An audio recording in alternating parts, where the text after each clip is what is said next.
ধ্যানমগ্ন? বাহ, ধন্যী তোমার একাগ্রতা। এখন বুঝি তোমার কারণেই লক্ষ্মী দেবতা আজ ঘর ছাড়তে চাইছেন। ছি, কি অলক্ষণে কথা বলো গো? অলক্ষণে কথা আবার কোথায় বললাম? এই যে এই মাত্র লক্ষ্মী দেবতার কথা বললে। যা সত্য আমি তাই বলেছি। সত্য কথা বলতে আমি ছাড়ি না, সে তুমি ভালো করেই জানো। সে আমি জানি। কি ভাবছো? কই কিছু না তো। নিশ্চয়ই তুমি কিছু ভাবছো। কিছু না, ভেতরে চলো তো, এখন জল খাবার খাবে। চলো, কিন্তু কথা ঘোরানোয় তুমি ওস্তাদ বাবু। এমন ভাবে কথাটা ঘোরালে ধন্যী তুমি। এসো তো।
তোমায় দেখছি। আমার নতুন করে দেখা কি আছে? প্রতিদিন তোমায় নতুন করে চিনি, নতুন করে দেখি প্রতিদিন তোমায়। তাতে কি আমার চিনতে পাও? পাই না? পাই বই কি। তোমায় আজ কিছু বলতে চাই। আজ? এখন? এখন হলে মন্দ কি? আজ না হয় তত্ত্ব কথা না শুনি। আজ আপন চন্দ্র সূর্য যেমন না পেরেও করতে আপন চন্দ্র সূর্য যেমন দূর হতে ঢালে আলো সারাটি জীবন আমিও বাসবো ভালো তোমাকে তেমন না পেরেও করতে আপন চন্দ্র সূর্য যেমন।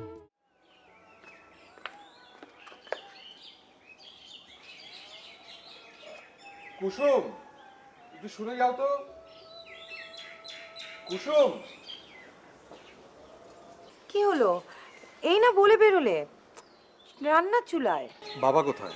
বাবা তো অনেক ভোরে বেরিয়ে গেছেন। কোথায় গেছেন কিছু বলে গেছেন? না, তবে কাল শঙ্কর কাকার ওখানে যাবার কথা বলছিলেন, ওখানে যেতে পারেন। ওই আমায় তো কিছু বললেন না। আমি নিশ্চিত না, তবে যেতে পারেন। তবে যাই বলো, তোমার এই শঙ্কর কাকা লোকটিকে আমার মোটেই পছন্দ না।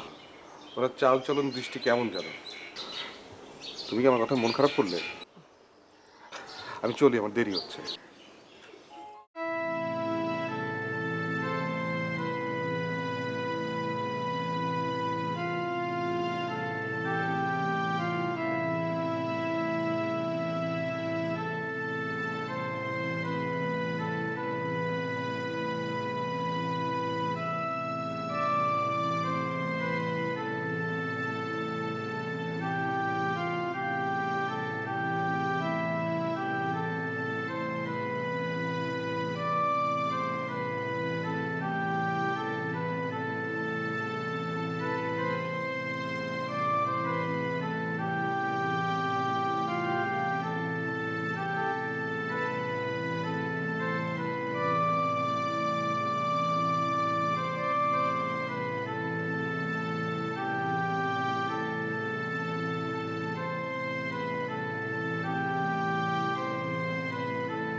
এত চমকে উঠলে কেন বলো তো? কোথায় চমকালাম? কোথায়? আমায় বুঝিও না, নিশ্চয়ই তোমার কিছু হয়েছে। আরে দূর, কি হবে আমার? কিছুই হয়নি। তুমি বাপু সারাটা দিন এই বাড়িতে থাকো কি করে? আমার তো দম বন্ধ হয়ে আসে। ও আমার অভ্যাস হয়ে গেছে এখন। প্রথম প্রথম একটু কেমন কেমন জানি লাগতো, এখন আর লাগে না। ধন্যী বাপু তুমি, আমি হলে তো দুদিনেই হাঁপিয়ে উঠতাম। যাই হোক, যেটার জন্য এসেছে সেটাই তো বলা হলো না। এক্ষুনি ফেরত দিতে হবে তার কিন্তু কোনো মানে নেই। আমার বিপদের সময় টাকা কটি দিয়ে তুমি যে চরম উপকার করেছো সে আর কি বলবো। হয়েছে, আমার আর এসব কথা শুনতে একটুও ভালো লাগছে না। তোমার প্রয়োজন ছিল, তুমি নিয়েছো। আর তাছাড়া এটা আমার নিজের টাকা।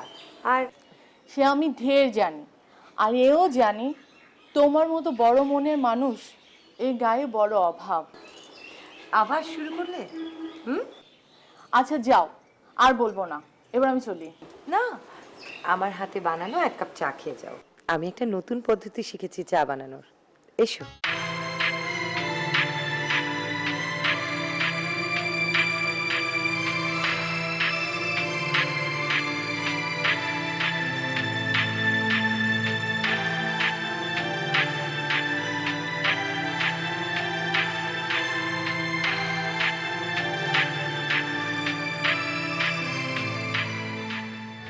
কুসুম, তুমি আছো কোথায়? তোমায় যেন মস্ত দূরবীন দিয়ে বিস্তর দূরে রেখে দিয়েছি। বিন্দু মাত্র দেখা যাবে এমন দূরে গিয়ে বসে আছো। আমার ইচ্ছে আজ তুমি একটু আমার কাছাকাছি থাকো। দেখো দেখি বাইরে কেমন অন্যরকম আলোকময় রাত।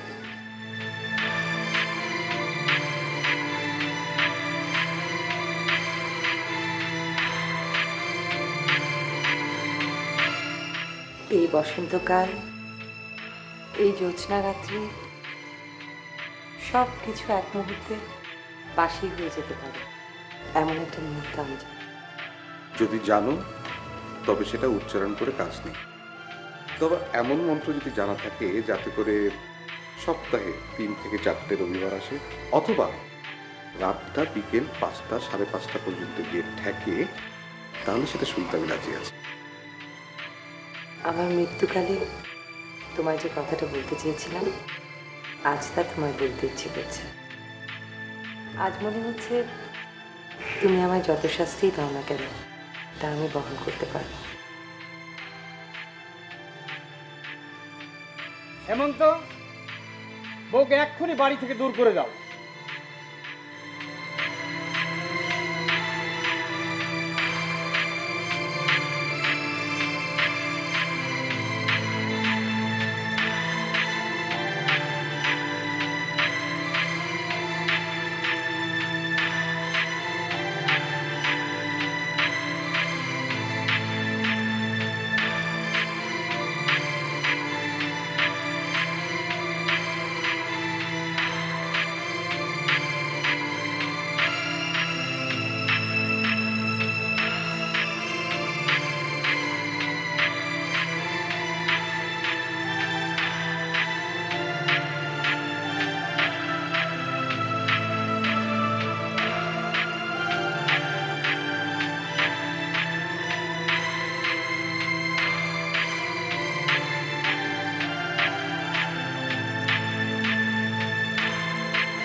তাহলে এতদিন বলেন কেন? অনেকবার বলতে চেষ্টা করেছি, কিন্তু পারিনি। আমি বড়ই পাপিষ্ঠ। তবে আজ সবকিছু খুলে বল।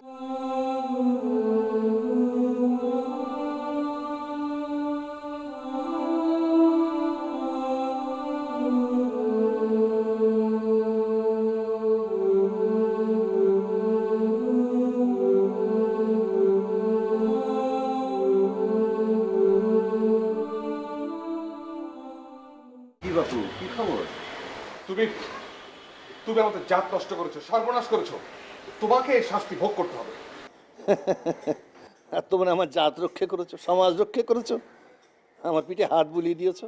আমার উপর তো তোমাদের অনেক দয়া, অনেক ভালোবাসা। আমি আমি তোমার কি করেছিলাম? আমি জিজ্ঞাসা করি, আমার একটি মাত্র মেয়ে ছাড়া অন্য কোনো সন্তান নেই। সেই মেয়েটি তোমার বাপের কাছে কি অপরাধ করেছিল?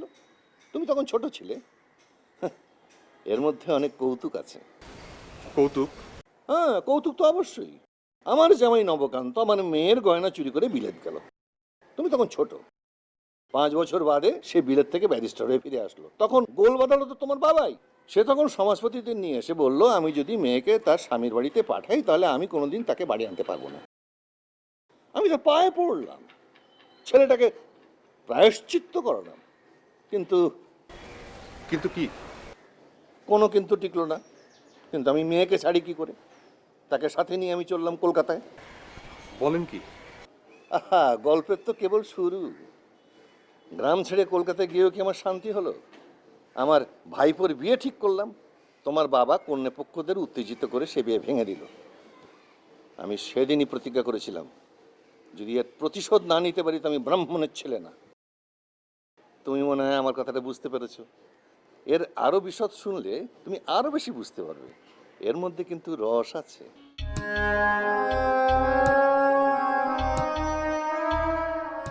এই যে বালকী, তোমার হাতে চা খেতে এলাম। এ বাড়িতে কোনো অসুবিধা হচ্ছে না তো? না কাকা, আমার কোনো কিছুতেই কোনো অসুবিধা হয় না। বোধ হবার আগেই বিধবা হয়েছে, বাবাকেও হারিয়েছি অনেকদিন, আর মাকে তো চোখেই দেখিনি কাকা। দুঃখ করো না বাপু, শ্রীপতি বৃদ্ধ মানুষ, তাই রোগগ্রস্ত। সে তোমাকে কখনোই আশ্রিত ভাববে না, এটা আমি ঢের জানি। সবই আপনার দয়া। দয়া? ও হ্যাঁ, একটা কথা মা, এই সাদা পরাটা বাদ দাও। এটা ধরো আমার অনুরোধ বা আদেশ, যাই বলতে পারো। আসুন কাকা। চল।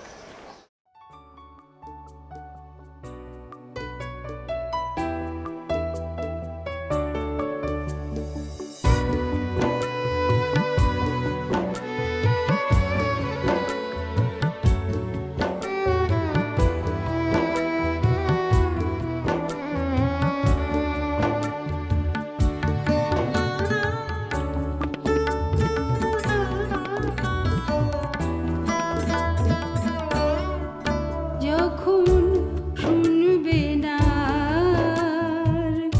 এ মুখে গান, যখন শুনবে না এ মুখে গান, রবে না যেদিন এ দেহে প্রাণ, হয়তো হবে তখন অনেক কথা, অনেক গুণগান, যখন শুনবে না এ মুখে গান।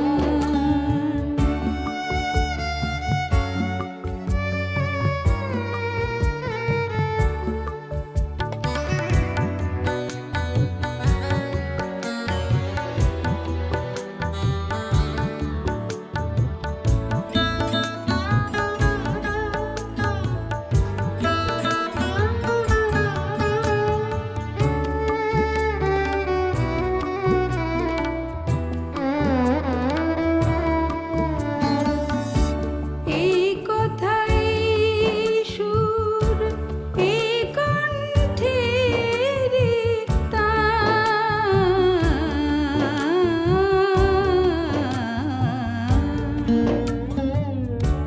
এই কথাই সুর, এই কণ্ঠে রে তান,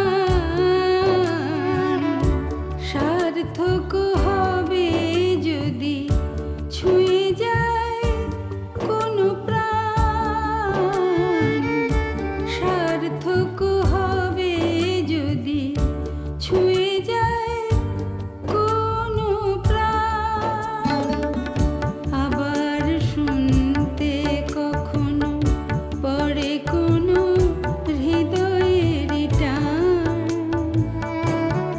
যখন শুনবে না এ মুখে গান, যখন শুনবে না এ মুখে গান।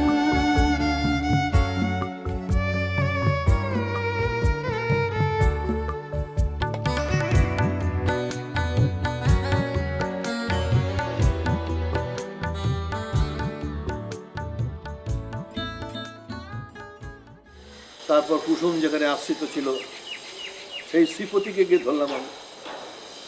তার মানে শ্রীপতি তাহলে কুসুমের বাবা নয়? একদম না।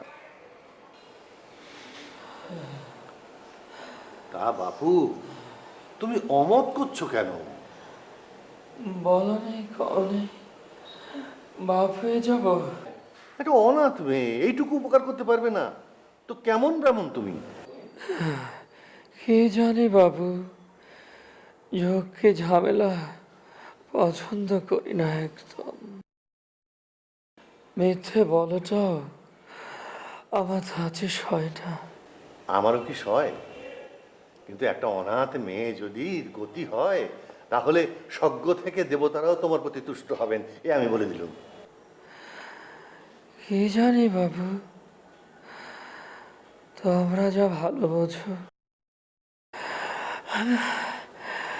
আমার আবার হাঁপানির টানটা বেড়েছে।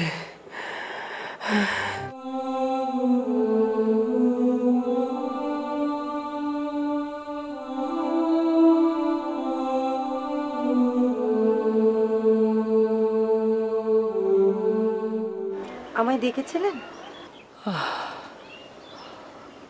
আজ একটু ভালো বোধ করছি। কেন যে তোমায় ডাকলুম ও মনে পড়েছে। বলছিলুম প্যারিশঙ্কর যা যা বলে গেল তাতে তোমার অমত নাই তো?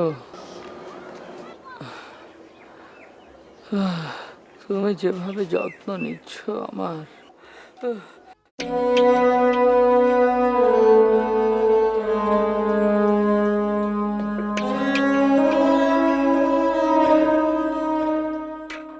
কষ্ট হচ্ছে আপনার? ঠিক আছে।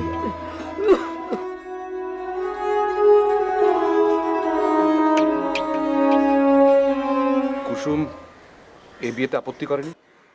আপত্তি ছিল কিনা বোঝা মুশকিল, তবে জানো তো বাপু, মেয়ে মানুষের মন যখন না বলে তখন হ্যাঁ বুঝে নিতে হয়। আমি দেখলাম তোমাকে না দেখতে পেয়ে মেয়েটি উন্মাদ প্রায় হয়ে গিয়েছে। আর তুমি ওই বাড়ির সামনে দিয়ে কি যেন খুঁজে বেড়াতে, সেটা যে প্রেসিডেন্সি কলেজের রাস্তা খুঁজতে তা তো আর না। ভদ্রলোকের বাড়ি জানালার ভিতর দিয়ে কেবলমাত্র পতঙ্গ আর উন্মাদ যুবকের হৃদয়ের পথ খোলা থাকে। দেখে শুনে আমার বড় দুঃখ হলো। দেখলাম যে তোমার পড়াশোনা খুবই ব্যাঘাত ঘটছে, আর তাছাড়া মেয়েটির অবস্থাও সংকটাপন্ন। তারপর তারপর তারপর তোমাকে আর কুসুমকে আলাদা আলাদাভাবে মন্ত্র দিলাম।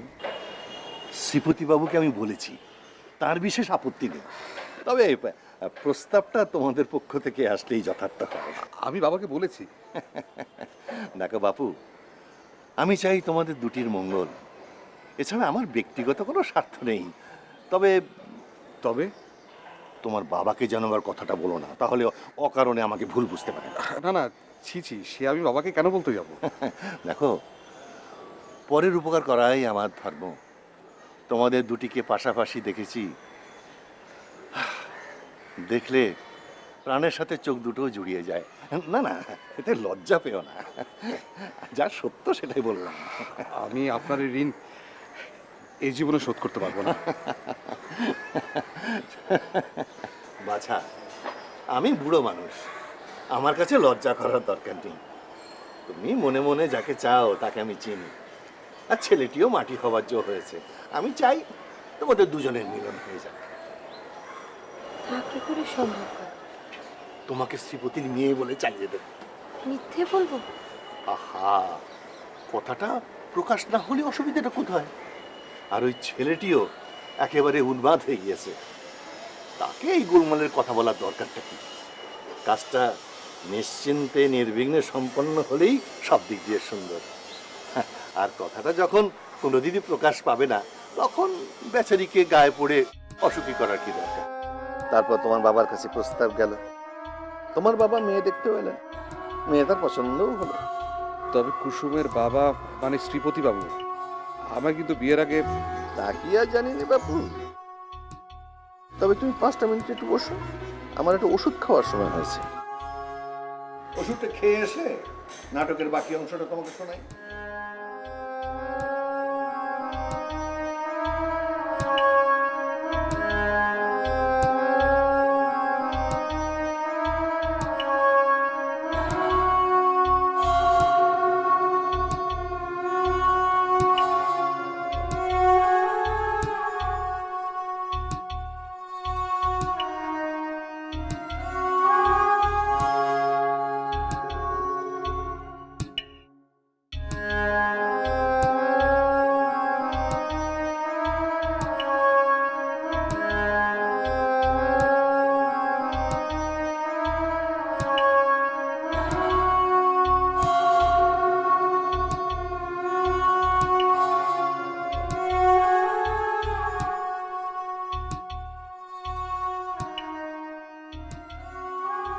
যা শুনলাম তা কি সত্য? তুমি কি শুনেছ আর কতটুকু শুনেছ তা আমি জানি না, তবে এখন আমার সম্পর্কে আরো অনেক কিছুই শোনা যাবে। আমি বিশ্বাস করিনি। বিশ্বাসের ভিত ধরে টানছে অনেকে। ভিত যদি দুর্বল হয় তবে তার ধ্বংস অবশ্যম্ভাবী। তোমার এই শক্ত কথা আমি বুঝি না, তবে এইটুকু বুঝতে পারছি তোমার সময়টা এখন ভালো যাচ্ছে না। এসব কথা আর নাইবা বললে আজ। আমি যাই তবে এখন। বহু কষ্টে বাড়ির মানুষদের চোখ ফাঁকি দিয়ে তবেই তোমার সাথে দেখা করতে এসেছি। রক্তচক্ষু উপেক্ষা করে এখানে এসেছি। তুমি হাসছো? হাসি পাচ্ছে তাই হাসছি। দাদা কোথায়? অন্তর্ধান্ত করে কোথায় জানি বেরিয়ে গেল। আর জেঠুমশাই? সে তো খুব ভোরে বেরিয়ে গেছে।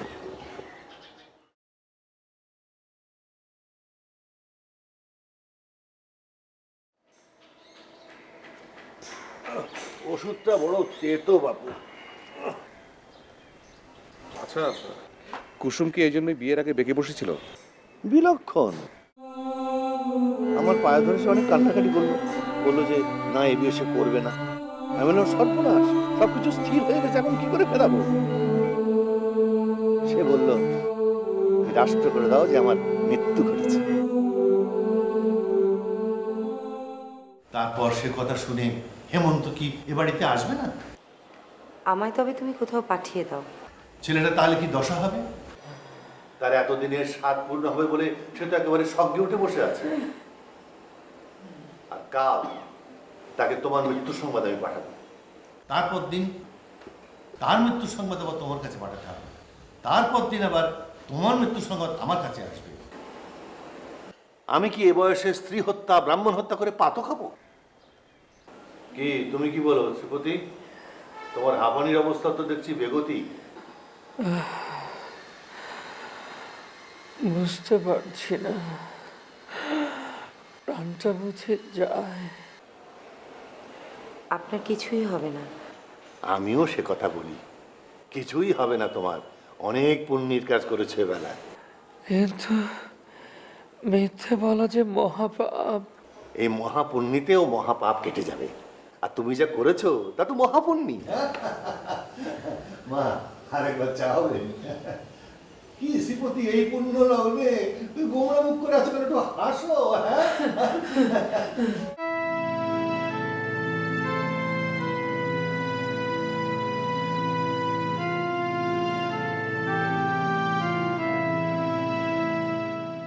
আমাদের যা করার তা তো করলেন, তাহলে কথাটা আবার প্রকাশ করলেন কেন?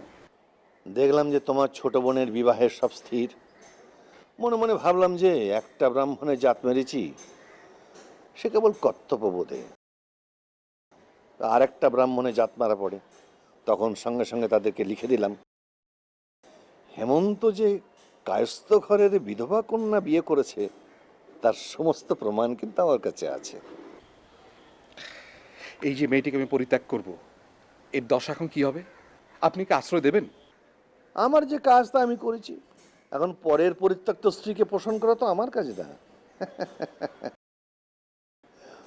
ওরে নিমাই, ওই হেমন্ত বাবুর জন্য বরফ কুচি দিয়ে এক গ্লাস ডাবের জল নিয়ে তো সঙ্গে পান আনিস।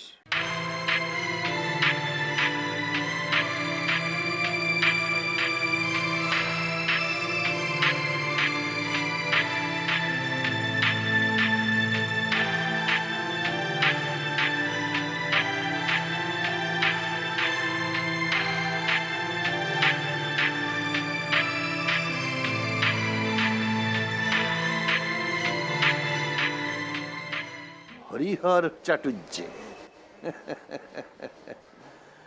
বরফ কুচি দিয়ে ডাবের জল সঙ্গে পান।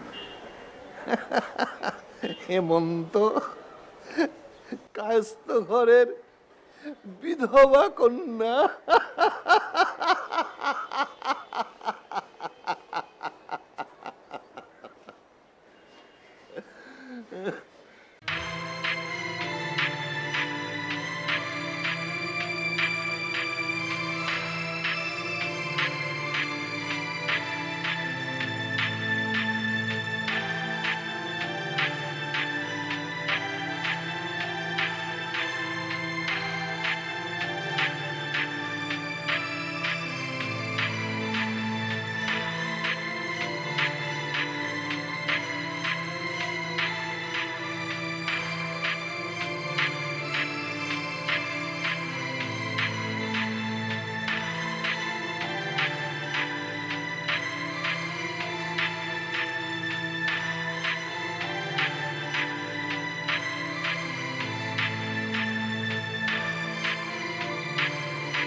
তোমার সঙ্গে আমার একটু কথা ছিল। কথা? কি কথা? শুনবে না আমার কথা তুমি? তোমার কোনো কথা শোনার ইচ্ছা আমার নেই। সব কিছুই কি এত পলকা? সামান্য? সামান্য?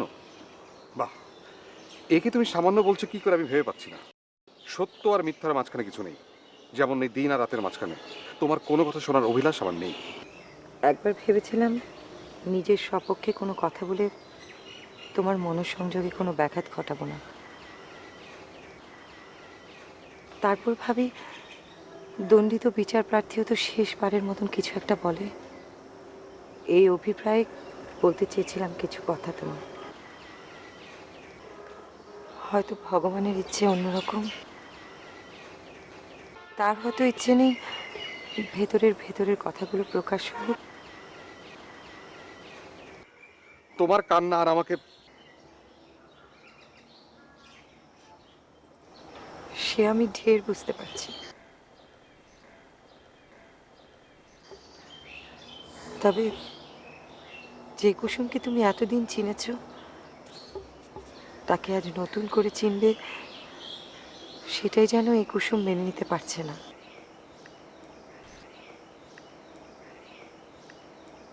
আমায় তুমি ক্ষমা করো, আমি দোষী। শাস্তির কথা ভেবে আমি ভয় পাই না, দুঃখ পাই।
হেমন্ত, অনেক হয়েছে। বউকে এক্ষুনি বাড়ি থেকে বের করে দাও।